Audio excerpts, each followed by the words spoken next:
ভালোবাসা দিবসকে বলা যেতে পারে প্রেমের উৎসব। দিনটি নিয়ে অনেকের কোনো ব্যস্ততা, উত্তেজনা, উচ্ছ্বাস না থাকলেও অনেকেরই এই দিন ঘিরে থাকে বিস্তর পরিকল্পনা। এর বাইরে নন দেশের তারকারাও। তেমনি এবারের ভালোবাসা দিবসটি নানা আয়োজনে স্মরণীয় করে রাখলেন ঢাকাই চিত্রনায়িকা ও মডেল বিদ্যা সিনহা মিম। শুক্রবার উদযাপন হয়েছে ভালোবাসার এই বিশেষ দিনটি, আর তা ঘিরে প্রিয়জনদের সঙ্গে ব্যস্ততা মিমের। এদিন বেশ কিছু মুহূর্ত সামাজিক যোগাযোগ মাধ্যমে শেয়ার করেছেন অভিনেত্রী, যা দেখে রীতিমতো ভালোবাসা প্রকাশ করেন তার ভক্তরা।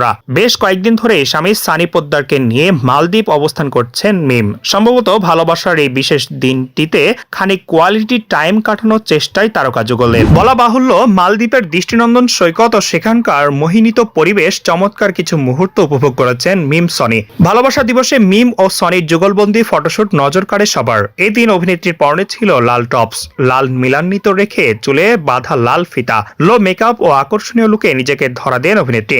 সঙ্গে হাতে হাত রেখে প্রিয়জনের সঙ্গে এক পা দুপা চার পা করে পাশাপাশি হাঁটছিলেন তারা। নীল সাগরের সৈকতে যে তাদের ভালোবাসার পায়ের ছাপ স্পষ্ট এঁকে দিয়ে এসেছেন তা বলার বাকি রাখে না।